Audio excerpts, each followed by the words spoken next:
Names and the importance of names and sound and in relation especially to God. This is part 2 of this topic, of this subject we're looking at. And this part we're going to now elaborate further on how we can use names, or people indeed use names to try to understand things that are not physical. So we were saying in the first podcast that a physical object, say God is a ball, God is a rock, God is a tree. People try to to identify God, but God is more understandable in terms of a force and an energy, which is more abstract. So things is like an objective reality, and God we counter in more abstract terms, and that means we use adjectives. So people tend to say God is great, God is almighty, God is all-knowing, God is wonderful, God is beautiful, God is gracious. All of these is, and then the word, the adjective, is an adjective which describes a condition or an aspect. So here we find the word God. Please do look at the part 1 of this 2-part podcast, because we've already spent 25 minutes looking through basic concepts to get where we are now. So if you're able to find it, please do.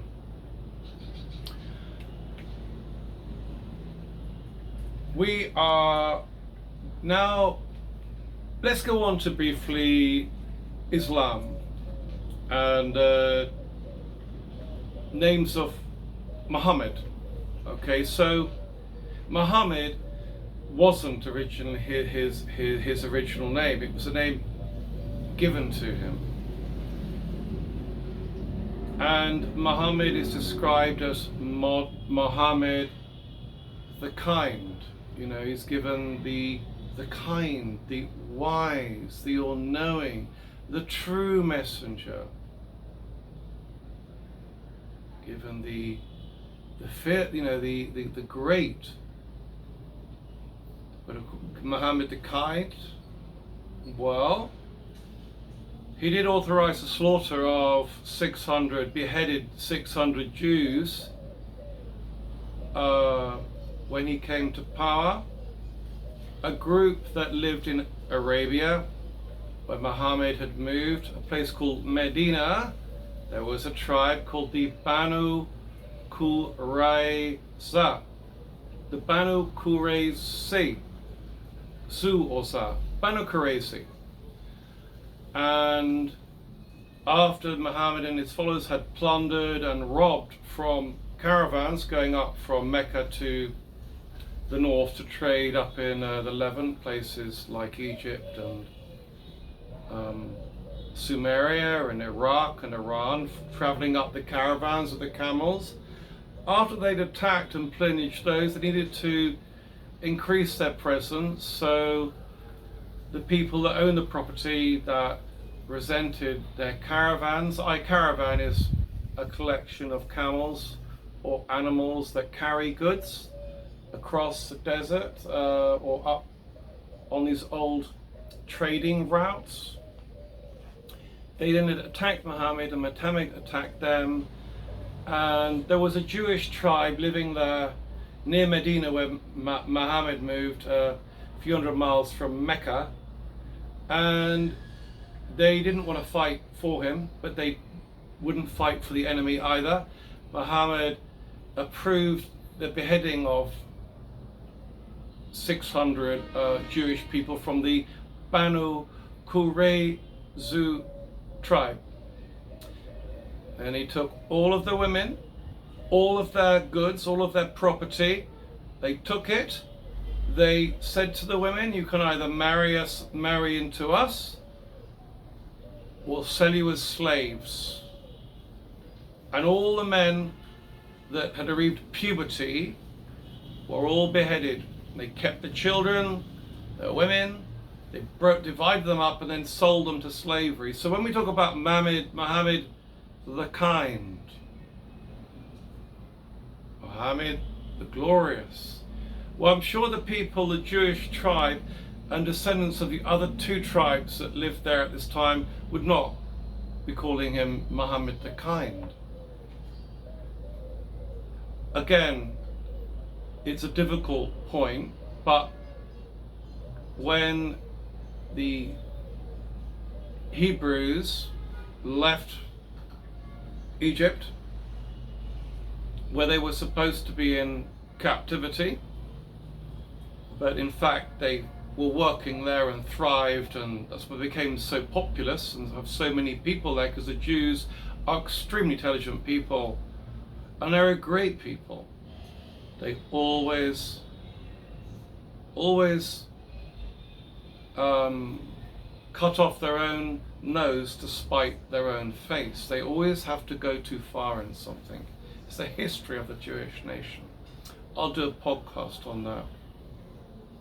So anyway, so the Jews, Muhammad, they call him Muhammad the kind, Muhammad the great, Muhammad the all-knowing, Muhammad the messenger, obviously because they want to try to say that Jesus, who preceded and was supposed to be the prophet of God, but now they said Muhammad's new and better, and he's got, now all the Arabs can follow behind Muhammad, because Muhammad wasn't allowed to become a Jew and to pray to Jerusalem.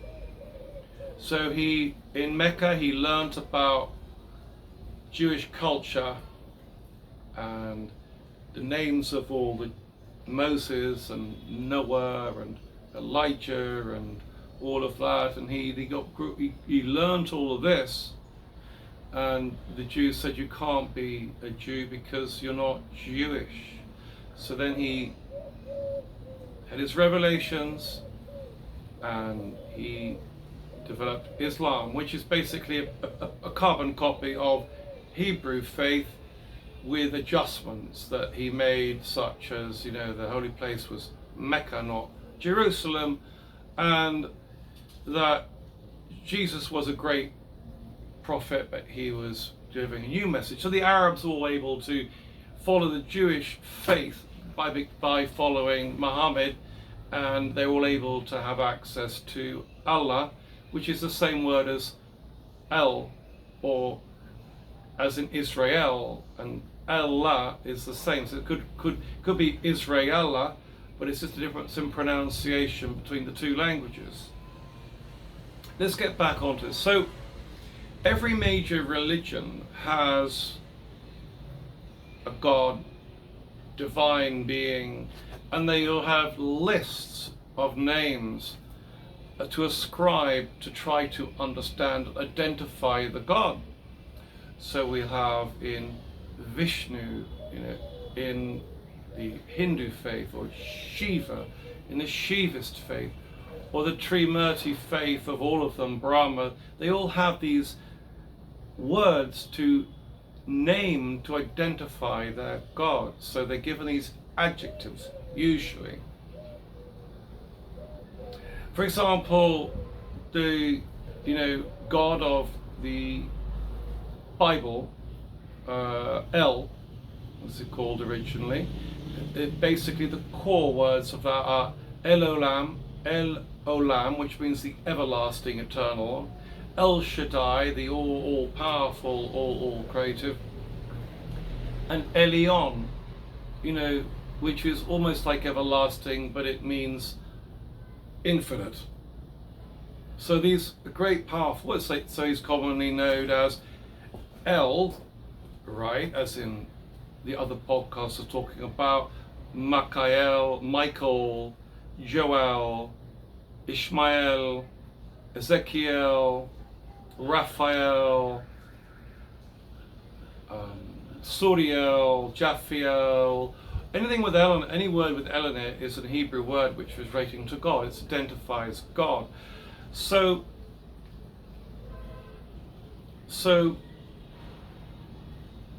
every religion has different adjectives to describe these qualities of the God.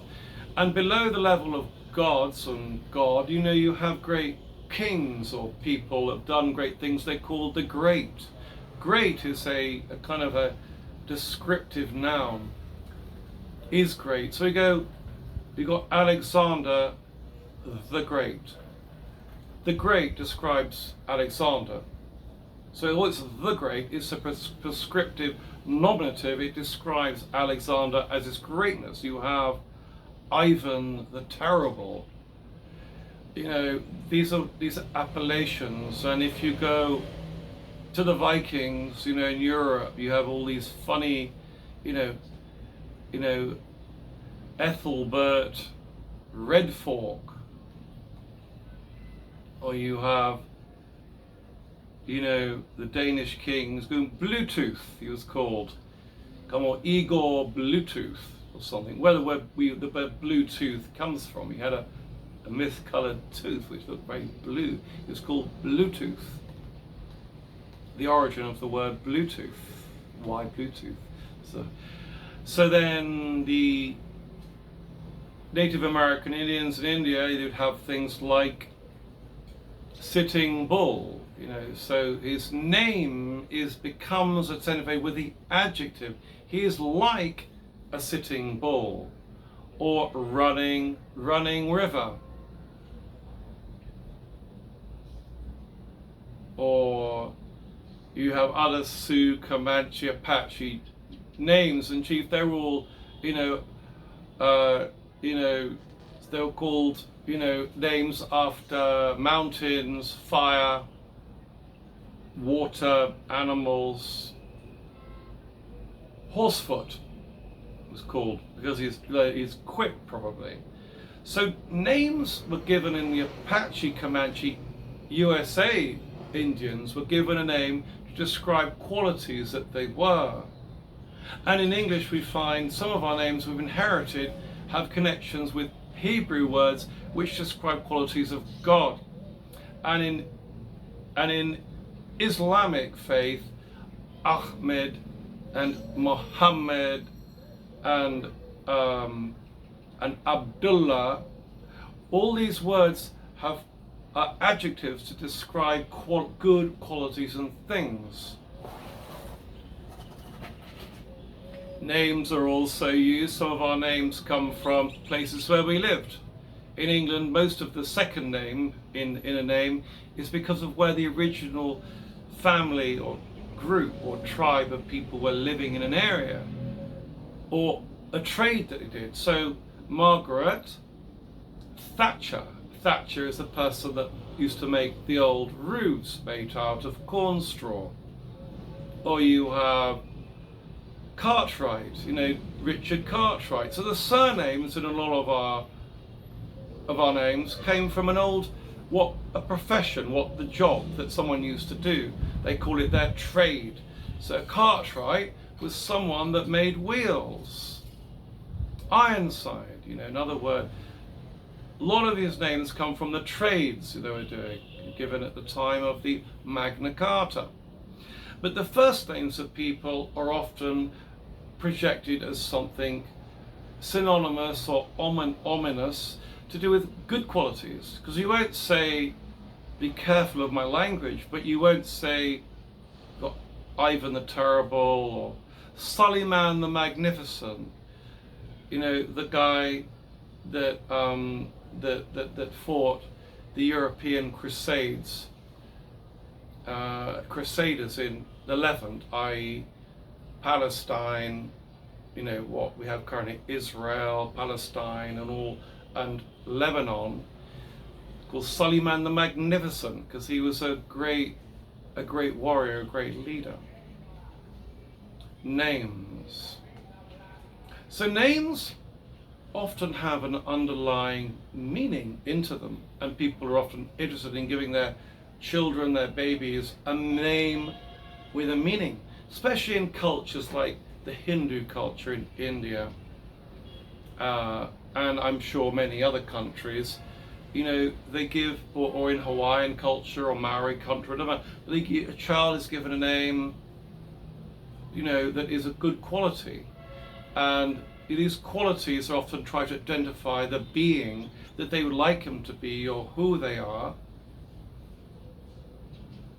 And so with God and the different religions, they have names and attributes to describe qualities of the God, because gods are notorious because they can't be picked up like an object. So we tend to call them and give them adjectives. Now, when we could add is that when the Hebrews left their slavery in Egypt, or their position in Egypt, they got expelled, basically. They went along on the halfway back to the promised land. They came across a tribe there, the Midianites, and they adopted their God, who was called Yahweh. Yahweh, which we call Jehovah and some people, but no one knows how to pronounce the name of God, because Hebrew language doesn't have vowels, A-E-I-O-U. It's called an abjad language, of which there are quite a few. English is not one of them. So an abjad language is a language without vowels. So when the Jewish people in Babylon, when they were captured in Babylon, 600 or 400 BC, they abandoned their Hebrew language and took up Aramaic. So no one knows how to pronounce a lot of these Hebrew terms, because they rejected their own language and adopted this other language, which was the universal language in the era, called Aramaic. Only a few priests kept the writing and the sacred text and pronounced the words. So this is why there's a great argument about how do you pronounce the word Yehovah, because no one knows the A. Is it Ya-A, the A-Ya, Y-A, Yahweh, Yaho? Is there an O after the H? Yahovah? Is it a V and an A? Is it, there's the no vowel after the H? Is it Yahweh? Or is it Yahweh or Yahovah? No one knows the pronunciation, but I'm going to go with Jehovah.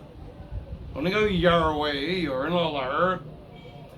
So the pronunciation of a name in these faiths, these religions, is extremely important, and is often, they consider the name of God so sacred that you're not allowed to pronounce it or even write it down, because it's so holy and sacrosanct.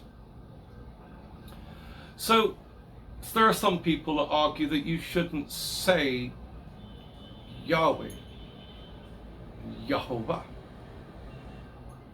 Because why? Because they believe that there's a sacred resonance. As I was saying in podcast part 1 of this 2-part series, is sound has resonance. It's a mechanical force, but vibration.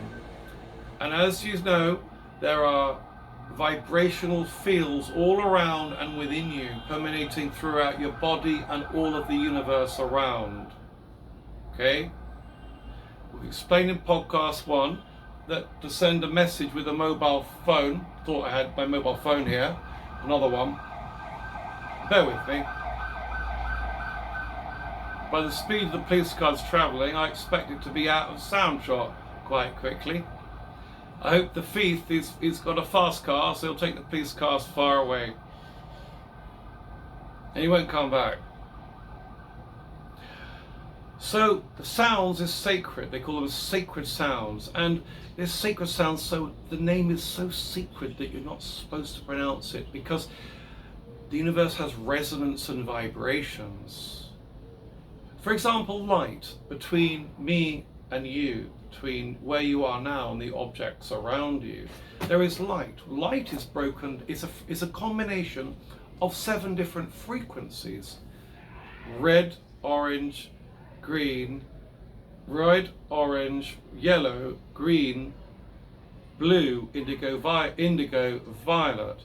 7 frequencies to make white light, which you can see around you. And so there are different frequencies going on. For me to send I go back to it now, to send a message to you, or to send a text message, or a photograph rather, to you, 1,000 miles away, or 2,000 miles away, or 3,000 miles away, will arrive there in 1.5 seconds or under, because it's using the electromagnetic field, one of the major forces of the universe. So there are many forces and fields going on around us. Now, in terms of names and light, there is a frequencies, and these frequencies permeate the universe. That's why light can travel. Light travels, white light travels at a frequency, an electromagnetic frequency. Now, sound is not an electromagnetic frequency, but there are vibrations that exist. Now, vibrations is not an electromagnetic wave, for those that want to look into what is an electromagnetic wave. But vibrations create sound. There is an old thing, the old sailors on the old ships, the sailors, the mariners,